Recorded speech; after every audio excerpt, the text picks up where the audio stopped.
шаҳри Панҷакен дар шимоли Тоҷикистон ҷойгир аст. Шаҳрвандон ба маркази ёрии ҳуқуқӣ ки ёрии ройгон ба аҳолӣ мерасонад, барои ҳалли масъалаҳои марбут ба масъалаҳои оилавӣ, мерос ва зӯроварӣ дар оила муроҷиат мекунанд. ҳуқуқшиноси марказ Дилфуза Исоева иброз медорад ки аксари шаҳрвандон барои мушкилоти оилавӣ ва масъалаҳои мерос ба ӯ муроҷиат мекунанд. ҳолатҳои зиёд низ ба қайд гирифта шудааст ки занон аз табъиз ва зӯроварии хонаводагӣ шикоят мекунанд.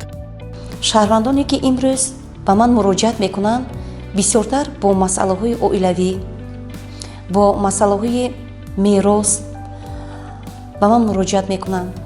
инчунин ҳолатҳое мешавад ки бисёр занҳо оиди масъалаҳои хушунат, зӯроварӣ дар оила муроҷиат мекунанд. бо маслиҳатҳояшон ман корхонаи дӯзандагӣ кушода 1 сол боз бо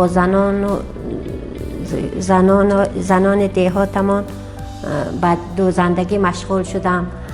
ҳуқуқи амволи Мавлуда вайрон карда шуд. хонаи ӯ аз ҷониби ҳамсоя ғайриқонунӣ мусодира гардид. ӯ ба маркази ёрии ҳуқуқӣ муроҷиат намуда, пас аз машварати ҳуқуқӣ бо шикоятномаи худ ба прокуратура арз намуд. баъд аз ин талошҳо Мавлуда соҳиби хонаи худ гашт. муроҷиати навбатӣ ба маркази ёрии ҳуқуқӣ оид ба грант буд. ӯ барои кӯмак ба раиси вилояти Суғд муроҷиат намуд ва соҳиби 10 000 сомонӣ гардид. ҳамин тариқ хонаи истиқоматии худро ба коргоҳи дӯзандагӣ мубаддал гардонид. бо роҳбари ҳуқуқшинос ман лоиҳа ба раиси вилояти Суғд лоиҳа пешниҳод намудам. хушбахтона лоиҳаи ман гузашту ман соҳиби 10 000 сомонӣ гардидам.